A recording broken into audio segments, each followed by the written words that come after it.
If you can go ahead and read the first pasuk of the parsha. Go ahead. Yisro, the minister of Midian, father-in-law of Moshe, heard everything that God did to Moshe and to Israel, his people. Okay, so in Yitro, the priest of Midian, the father-in-law of Moshe, heard. Can you repeat those words again? From heard what? Heard everything that God did. Heard everything that God had did. That's what it says. Yeah, continue. Heard everything that God had did. To Moses and to Israel. To Moses and to Israel. That he took them out of Egypt. And that Hashem had taken Israel out of Egypt. And then it goes on to tell of how Yitro comes to the desert with Moshe's wife and Moshe's 2 sons. Okay, on this verse, okay, this week's class is going to be slightly different. We're going to get a little more technical, and we're going to see a little bit more what the Midrash can actually do, or what the significance of Midrash can be in certain situations. Okay, questions on this verse? Questions on this verse? No matter whether this is English translation, I would have thought it would be everything Hashem did for Moshe and Israel rather than did to them. Okay, did 2 versus did 4. Okay, good. Other questions?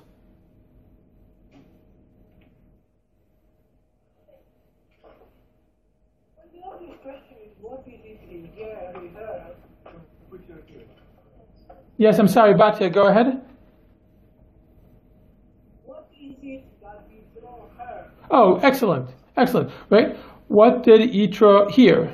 I'm getting a parallel question from Rabbi Ostriker, who's watching us from Carmiel. So we are now connecting Israel, and we're now connecting Germany and Toronto to Carmiel in the Galilee. So thank you, Rabbi Ostriker, for helping us complete that triangle. So we have basically the same question coming from Toronto and from Israel, which is, what exactly did he hear, or what exactly did he see? Now, anyone want to try to try to answer that question? It seems like it should be an easy answer. Yes, Paul. Didn't he hear that Hashem had taken Israel out of Egypt? Very good. You fell into the trap. Okay, so Paul just said, didn't he hear that Hashem took Israel out of Egypt? Well, if that is what he heard, you do the work for me. Why is Paul's answer not a good enough answer? Paul said, well, isn't it obvious that Yitro heard that Hashem took Israel out of Egypt? What is the problem with that answer? Why can the answer, right, Batya, you asked, what exactly did Yitro hear? Paul answered, isn't it obvious? He heard that Hashem took Israel out of Egypt. And I'm saying, as we'll see in the Midrash, that answer is not sufficient. There's something insufficient about that answer. If the thing that Yitro heard, if the thing that Yitro heard was the fact that Hashem took Israel out of Egypt, then the verse is way too long. Right? Paul, you see what I mean? The verse says that Yitro, the minister of Midian, the father-in-law of Moshe, heard all that Hashem did for Moses and Israel, and that he took them out of Egypt.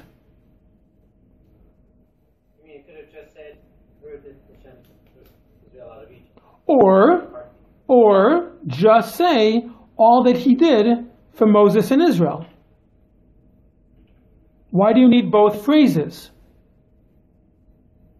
Yes. No, but it actually makes sense. It says that Hashem had taken Israel out of Egypt, but everything that God did for Moshe and Israel, so meaning the whole story. If you repeat it this way, so he heard the whole story about everything that transpired, all the conversation, whatever, but the whole story about them leaving Egypt, because you would assume that this was not just a simple trip, that he came, grabbed them, and off we went. So he heard the whole thing, and he Okay. up to date with everything. Okay, so Oleg is suggesting that the verse wants to come and say that Yitro heard everything that happened, everything that is part of the story of Israel, of Hashem taking Israel out of Egypt, all of that was told. Okay, maybe. But I still think that if it would have said, Yitro heard all that Hashem did for Moshe and Israel, at this point in the story, we would know. If it would say all that he did, we would say, what's all? The plagues, the Exodus, the splitting of the sea, that's all. So why do you have to come and say all that he did for Moses and Israel and that he took them out of Egypt?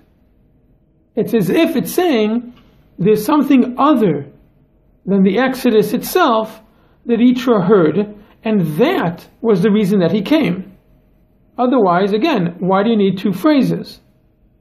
And, by the way, Paul, another difficulty with your answer, which I agree. Paul, I agree with what you and Oleg are both saying, that the simple understanding of the verse is exactly what you're saying. But the Midrash comes in and that's what the Midrash does, says, well, let's see if the verse could have been understood without this phrase or one of these phrases must, if it's not necessary, absolutely necessary, therefore it must be there for some other reason.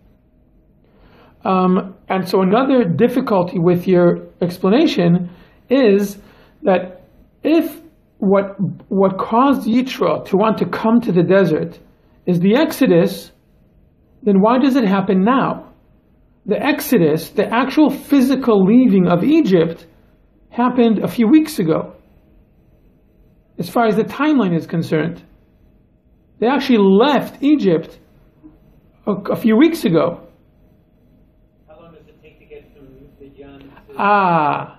Nice try. Doesn't say that that's when he came. We're talking about what did he hear. Okay. Okay? Yes. What was crucial here is that we just got to the splitting of the Reed Sea.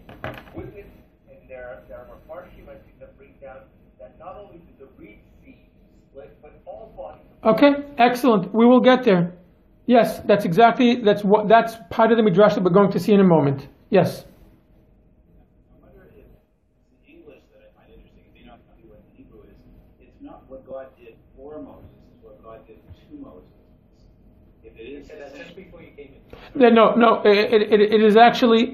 It is actually a correct translation. In the Hebrew, it also appears as what he did to. But the understanding is that the simple understanding is that to means for. I do want to go. We actually have a lot to cover, so I want to look at the Midrash. Okay, let's look at the source sheet. And the Midrash says the following. At first it's gonna look like a very simple Midrash, but we're going to see. I believe that this Midrash holds some of the most. We're just gonna jump in. And Yitro heard. What did he hear that caused him to come? And we're going to see three opinions. Rabbi Yehoshua said, the war with Amalek. That's what he heard, which is juxtaposed with this section. Let's continue.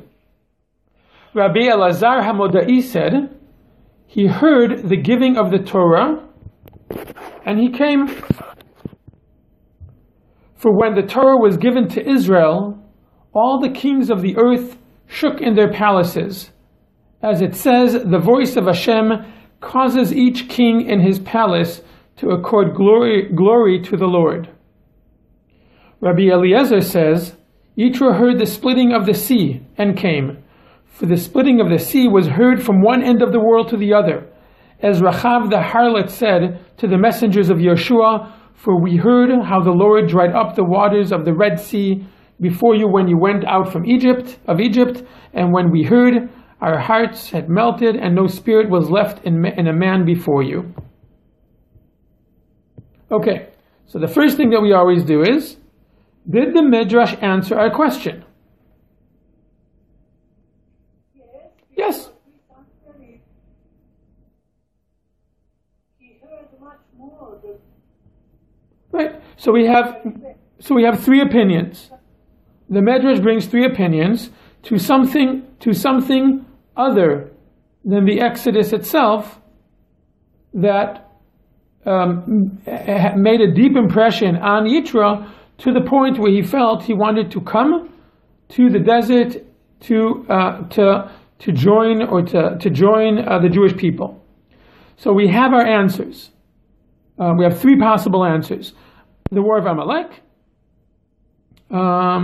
the giving of Torah, and the splitting of the sea. Now, we finished our first stage. We have an answer. We understand the answers. Now, do we have any difficulties with any of these answers? I mean, the middle answer is problematic if you look at the. Very good. The middle answer seems problematic. Why is that? Let's remind everyone. The middle answer is that what Yitro heard was that the Torah was given, the giving of the Torah, and that caused him to come. Why is that answer problematic? because the giving of the Torah implies an enormous amount of details and evolutions and understanding and revelation and so on and so forth. So you're saying the giving of the Torah is very detailed, but we have. But wait. But there's a much bigger problem with the second answer. You're meaning Batya. Wait, Batya, you're taking it to a very deep level, a very kind of philosophical one. But there's a much simpler problem with the middle answer, which with the idea that Yitro, what caused Yitro to come, is the giving of the Torah. What is the problem? What is the problem with it?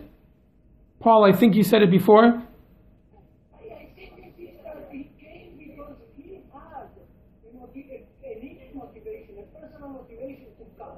No, but Batya, but what gave him the motivation to come? What? Why? What caused him to want to come? That's our question. So Rabbi Ostreicher just wrote a comment here. If the Torah is chronological, it has not yet been given. The beginning of the Parsha is before Torah was given. The Torah is only given later on in the story. So how could Yitro have heard about the giving of the Torah before the Torah was given? So the fundamental problem with the second answer is, it's basically saying the Torah is written not according to the chronological historical order. Okay. So what's our problem with that? Why is that a problem? Why is it a problem? This class today is going to deal, most of it, with the methodology of Midrash, and at the end we're going to get to some very, very fundamental ideas out of it. Yes, I'm having difficulty seeing who has their hand raised. The computer is a little further back, which is fine. I get the view of the whole room, but I'm having difficulty to see who's raising their hand. Yes? Rabbi, there's a problem with Vash. There isn't a problem. We know that there are other places in the Torah where it isn't chronological. Whoa. Let's be careful not to bring our preconceived notions to the class. You're saying it's not a problem, because we know from other places that the Torah is out of order. Really? Where else is the Torah out of order? And who says that over there the Torah is out of order? And even if you say that it is, are you comfortable with that? You have no problem with the idea that the Torah is not written according to historical order? What is the problem with saying that the Torah is written out of order? Can you guys see me? You're frozen. Can you guys see and hear me?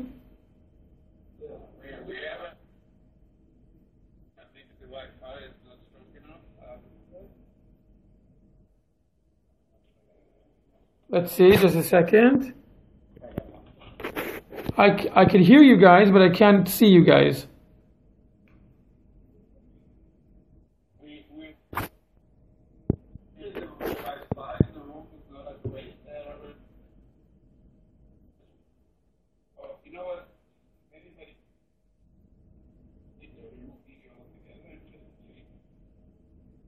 What are we going just to audio?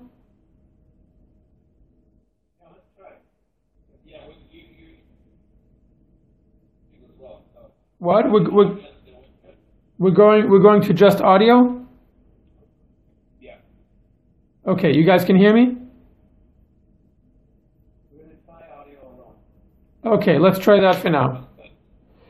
Okay, now what we're going to do.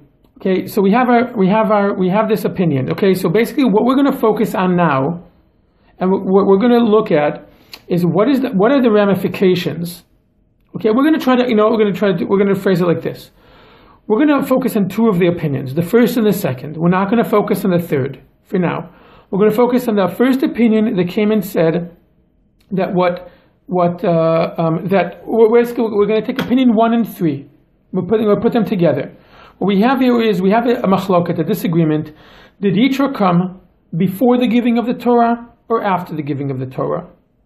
Whether you say he heard the splitting of the sea and that caused them to come, or the war against Amalek, they're not that different. Both of them just happened at the end of last week's Parsha.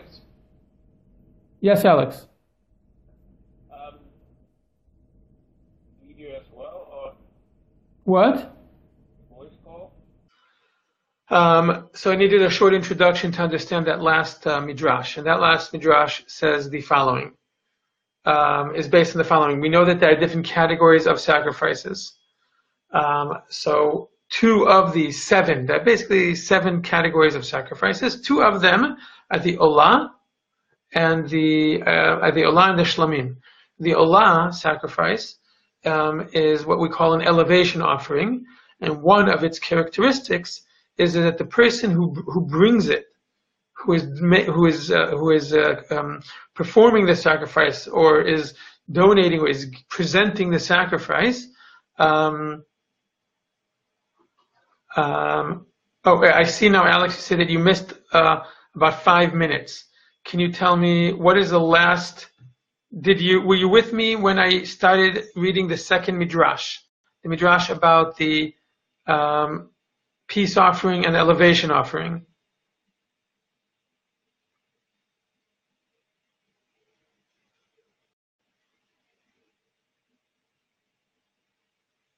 Okay. So we're going to look again at the Midrash at the bottom of the page. The Midrash at the bottom of the page says the following. The Midrash over here is going to show us how the theological dispute about conversion, or connected to conversion, or Jewish identity, and the theological disagreement about seeking God outside of the world of revelation and halacha, and being able to achieve God's will even outside or outside the world of revelation. It also has a practical halachic ramification. The Midrash at the bottom of the page said the following. Rav said, Rabbi Elazar and Rabbi Yossi, son of Hanina, disagreed. One said Yitro came before the giving of the Torah, and the other said after the giving of the Torah. This we know. Here comes the new part. Rabbi Chama said in the name of Rabbi Hanina, according to the one who says that he came before the giving of the Torah, a Noahite can bring a peace offering.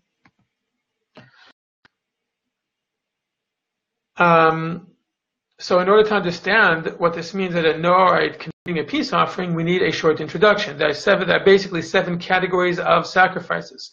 2 of them are the Olah and the Shlamim. The Olah is, usually we translate it as an elevation offering. An elevation offering, one of its characteristics is that the person who's bringing it does not actually derive any benefit himself from it. It is something that shows complete devotion. It is put upon the altar and it is consumed entirely. The entire, basically the entire sacrifice, entire animal is consumed and so-called goes up or elevates to God. It's an elevation offering, which it elevates physically. Supposedly, it's supposed to elevate the bringer as well, but it goes up completely. And it is it's in the simplest level, it's a devotional act of totality towards God. And the person who bringing it does not derive any benefit from it. Peace offering, a shlamim, is something which is shared. Part of it is consumed upon the altar, and part of it, the person who brings the offering takes back and eats, and is obligated to eat and to derive benefit and pleasure from. And there's a machloket, there's a disagreement. Can a non-Jew bring a peace offering or not? Without getting into the whole discussion of it, everyone agrees, based on explicit verses, that a non-Jew can bring an elevation offering in Olah, but there's a dispute whether he can or cannot bring a peace offering. And based on this midrash, if you say that Yitro came before Matan Torah, if you look at verse 12, you see that he brought Olah uzvachim, elevation offerings and sacrifices, meaning other sacrifices that were not peace offerings. And the things that you can volunteer on your own as extra offerings are shlamim.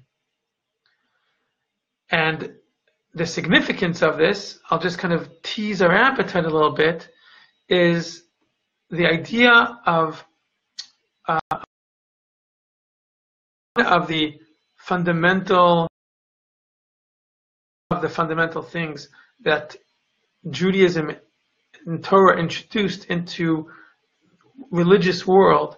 It is not about man nullifying themselves towards the divine. It is not about appeasing God, and therefore, meaning in Olah is a very pagan flavored sacrifice. One of complete service. Here, this is completely for you. Beseech.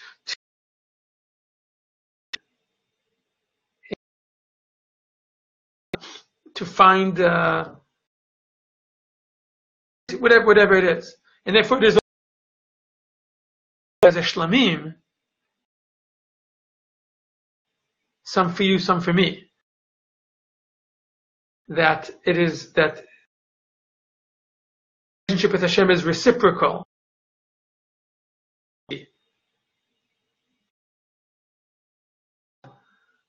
Religious practice is removing attention to the divine, is how to understand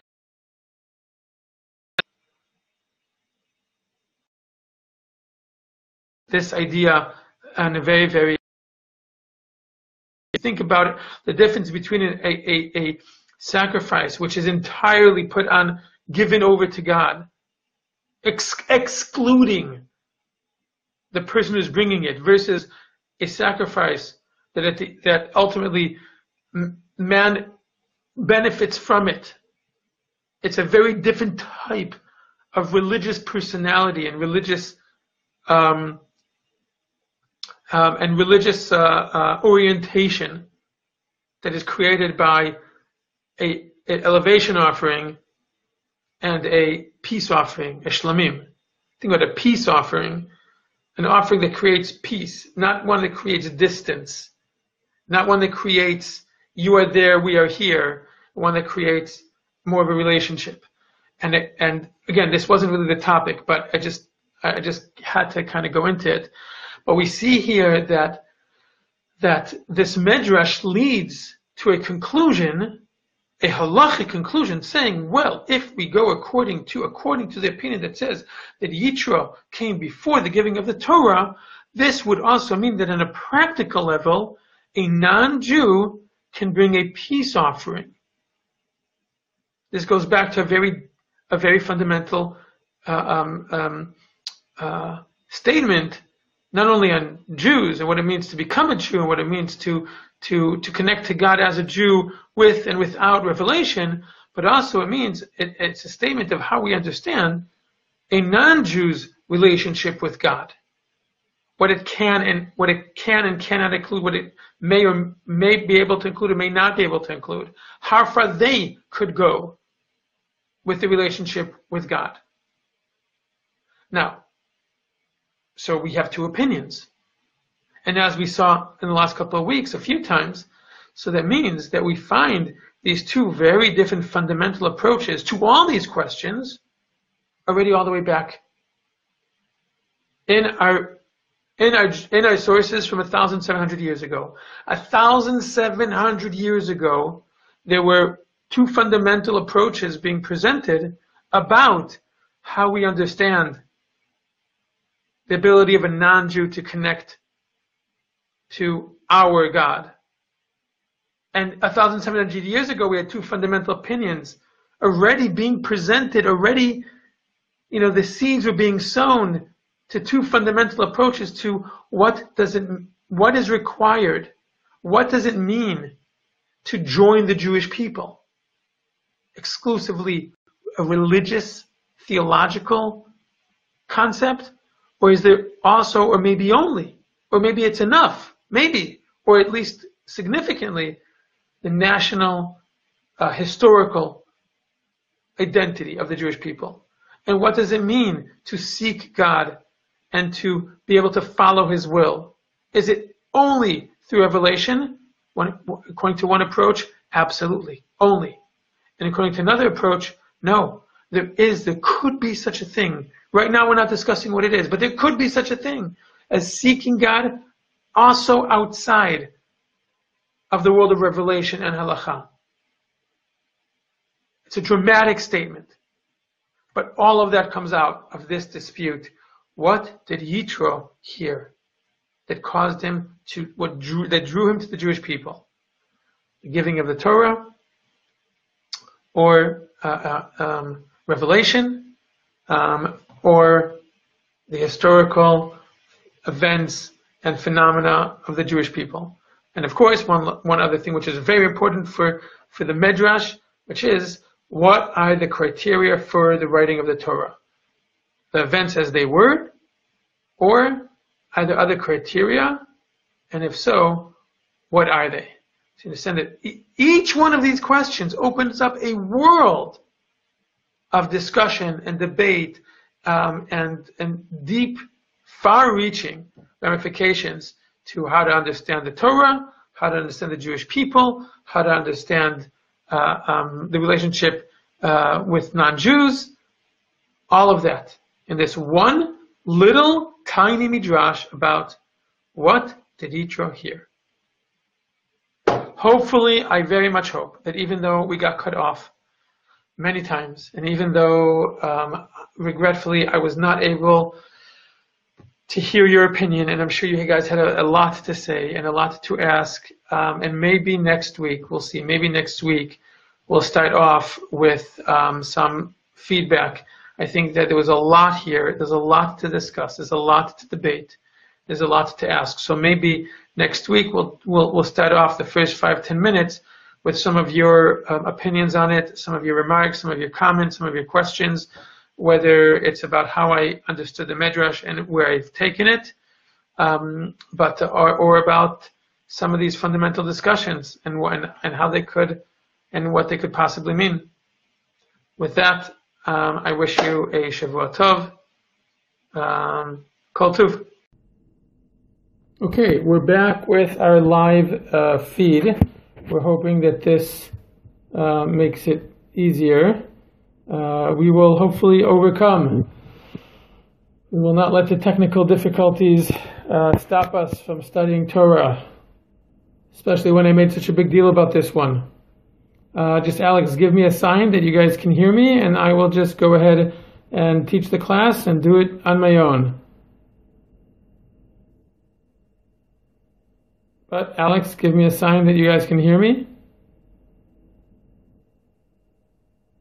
Okay, bear with me. Again, I apologize that we will not be able to do this together. It will be a big shame because I think it's there's a lot to discover here. So, where are we? Let's take a step back, and for those of you who bared with us, thank you. Shkoyach, you will not regret it. We have two fundamental opinions. Opinion one, that says that Yitro came and joined the Jewish people because he heard about the splitting of the sea, or because he heard about the war against Amalek, and he came, and after he came, the Torah appears in chronological order, and after Yitro came, then took place the story of the giving of the Torah. Other opinion of Rabbi Elazar Hamodai says no. The Torah does not appear according to chronological order.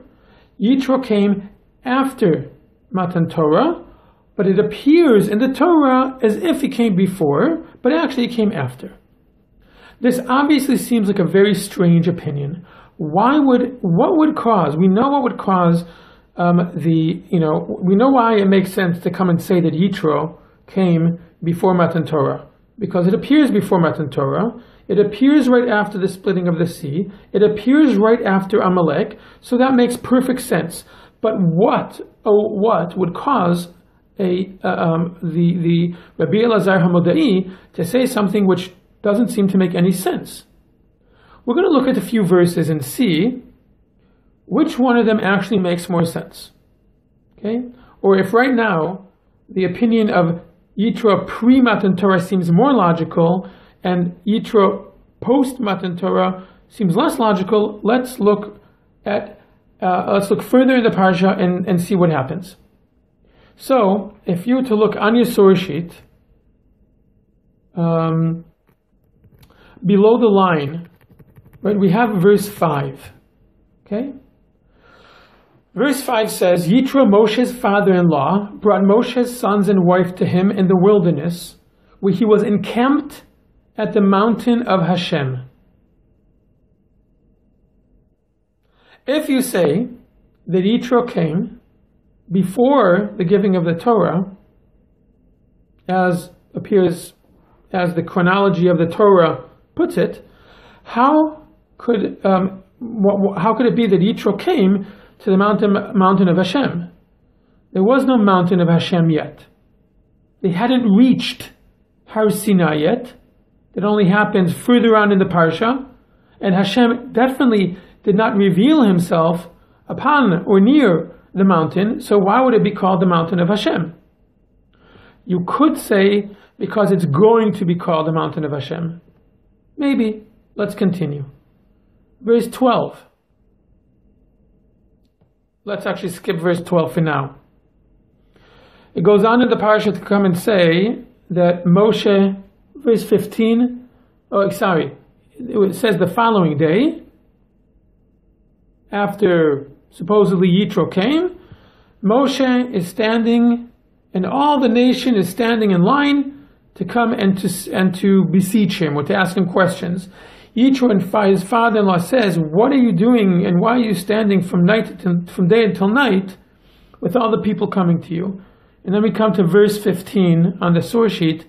Moshe said to his father-in-law, because the people come to me to inquire of God. Verse 16, when they have a dispute, it comes before me, and I judge between one person and another, and I make known the laws of God and his teachings. If you say that Yitro came, Alex, just give me a sign that you're still with me.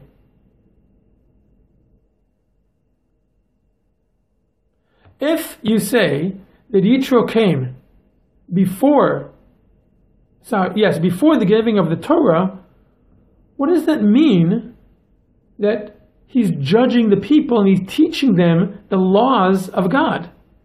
Not only that, then Yitro gives them the advice of appointing judges, and that all of the small things they will judge, and all of the great things that they don't know the answer to, they should bring to Moshe. And Yitro says, oh, and you should tell these judges all the rules and laws so they will know to judge. The obvious question is, if Yitro came before the giving of the Torah, how could it be that Moshe is judging the people based on the laws of God? The laws of God have not been given yet. What laws of God? What teachings? What does it mean that they come to inquire of God when God did not reveal himself yet? This is a problem. Let's go back to verse 12. And Yitro, Moshe's father-in-law, took a burnt offering and sacrifices to God. And Aaron and all the elders of Israel came to eat bread before God with Moshe's father-in-law. We'll get later on to why this verse is difficult as well. So what we have here is, we have two opinions now. So all these verses seem to fit much better with the idea that Yitro came after the Torah was given. And that is why it says that Yitro came to the mountain of God, because this was already the mountain of God where God had revealed himself during the giving of the Torah. And it would make sense that Moshe is judging the people. Doesn't say he's judging the people. He's judging the people according to the laws of God. But the laws of judging between man and his fellow man are not given until Parashat Mishpatim in 2 weeks from now. So this would fit much better with the opinion that says that Yitro came after Matan Torah. And if you go according to the opinion that it's based that the Torah appears in chronological order, that Yitro came as appears before the giving of the Torah, you have tremendous difficulty in trying to explain what does it mean that Moshe is judging the people based on the laws of God before the laws of God were given. And what does it mean? He's teaching them God's teachings.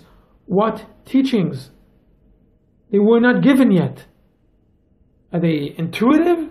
Are they Moshe's theories? The verse says, verse 16, and I make known the laws of God and his teachings. But what teachings did Moshe receive? None. What laws? Based on which to judge? So it sounds like we're between a rock and a hard place. It sounds like we have to choose. Okay?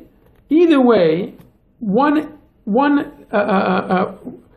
part of the parsha sits well for us, and the other doesn't. So on the one hand, if you go according to the theory that Yitro came before Matan Torah, so it fits well with the order of the verses. But it doesn't fit well with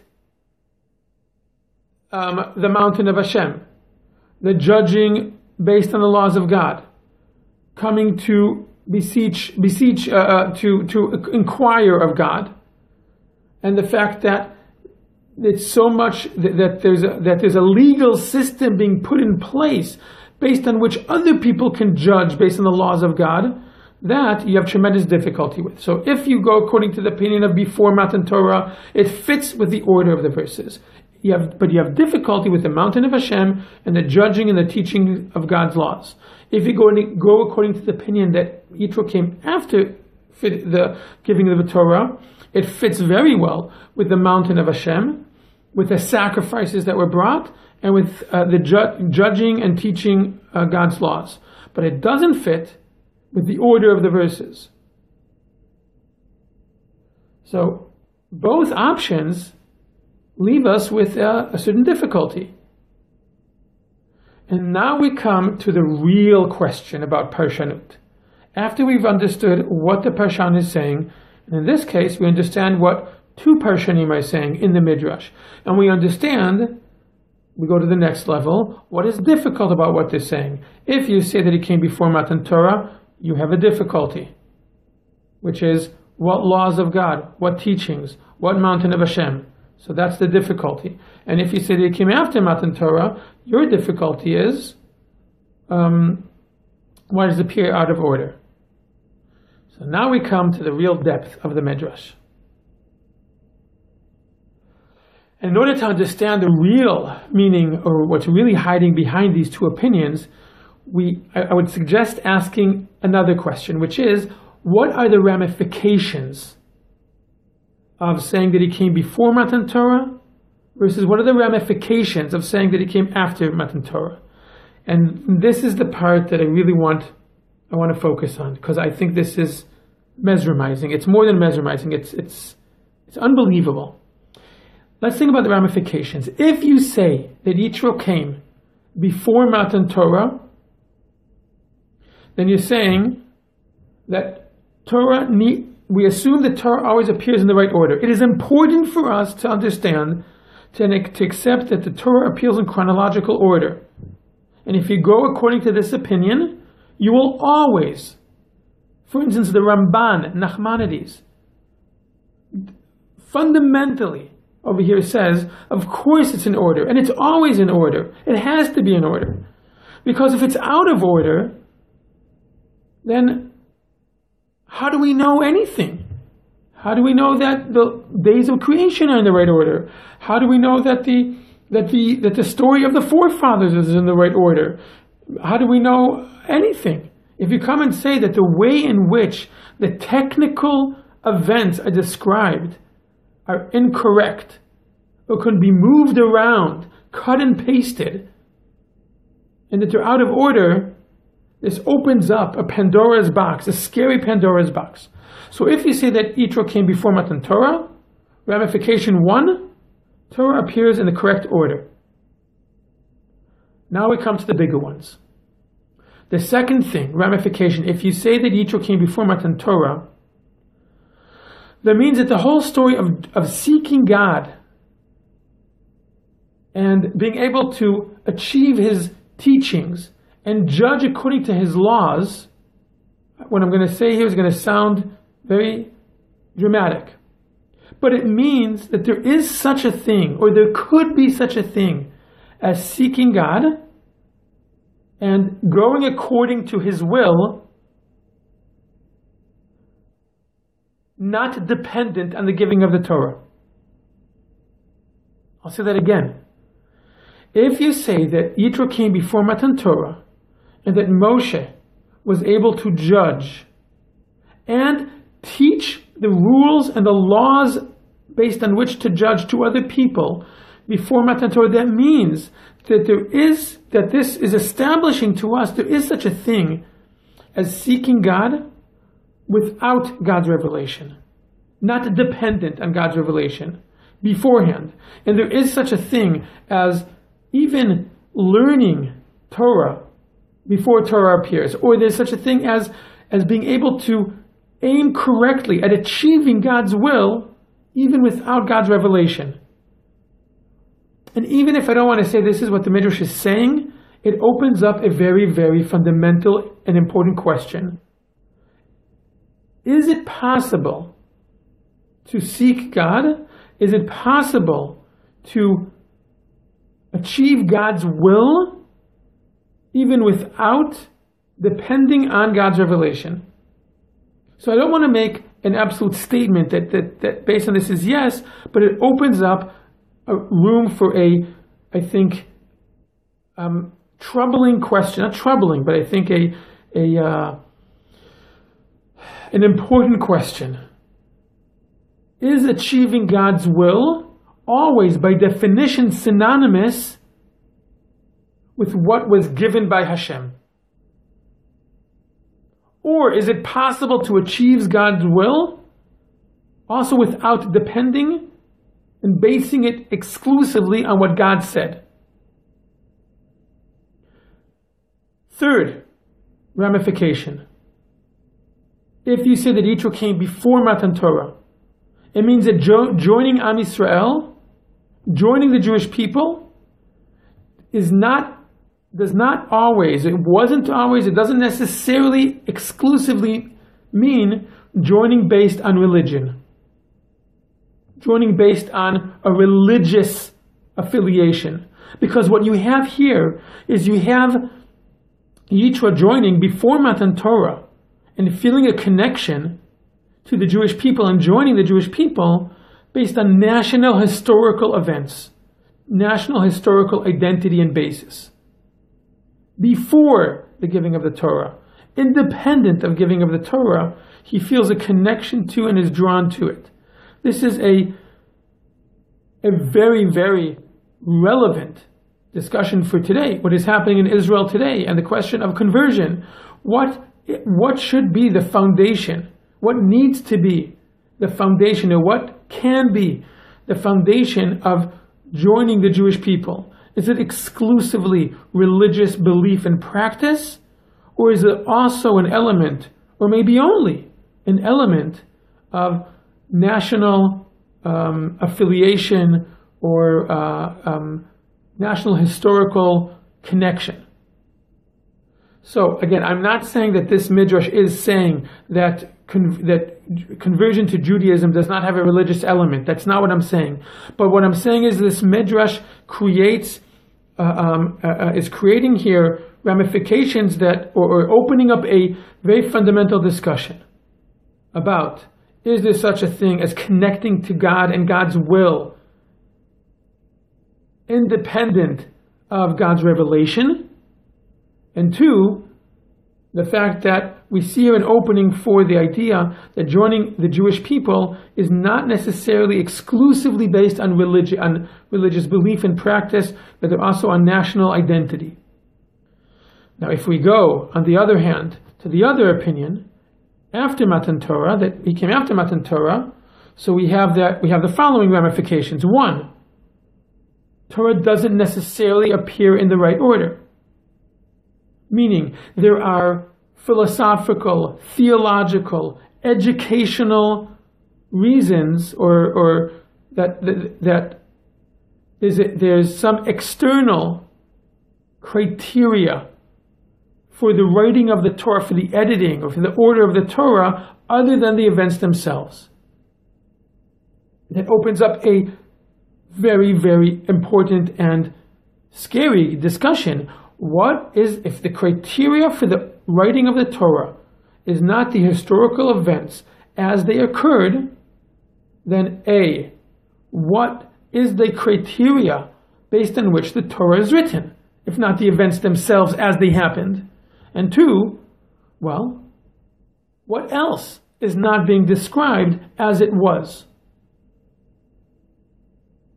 And this is a fundamental question that opens up, again, a Pandora's box, but one that we don't have time for today. But look at how much we're getting to. So the ramifications of saying that Yitro came after Matan Torah, one, there are other criteria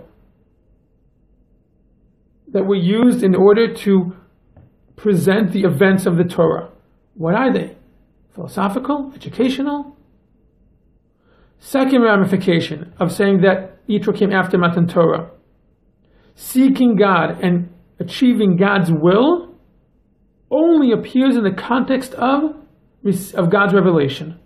There is no such thing. Yitro, meaning we are, to the degree that even though it seems that Yitro came before, no, it cannot be. It cannot be that he joined and became part of the Jewish people, not connected to religion. And it cannot be. I know it looks, says Rabbi Elazar Hamodei, I know it looks like he came before, but it's a mistake. I know it looks like it, but it can't be, because it can't be that Moshe judged the people and taught them the rulings of God before Torah was given. Based on what? His own mind? On what? How did he teach other people how to judge using their own logic, not the laws of God, without God telling them what to do? So we have here what in the onset looked like a very small, strange discussion, very simple question. Well, what did Yitro hear? What drew Yitro towards the Jewish people? And then two answers, one which seemed perfectly logical and one seemed very strange. The ramifications of them are very, very far-reaching to some of the most fundamental questions about Jewish identity and Jewish belief. What does it mean to join the Jewish people? What does it mean to be part of the Jewish people? Is it primarily a religious identity? Or no? Is it first and foremost a national historical identity that also has a religious aspect to it afterwards? What is the foundation of one's relationship to the Jewish people? Very fundamental question. Next question. What does it mean to seek God? Can one seek God outside of what the Torah itself says? Can one achieve and understand God's will even without revelation, without what God said, or at least to some degree? And what are the different criteria for how the Torah was written? The events as they are, as they were, or other theological, educational criteria? And if so, what are they? So, as you can see, this Midrash opens up a world of discussion. And what starts off seeming very small and technical and strange turns out to be a discussion and disagreement about some of the most fundamental ideas in Judaism.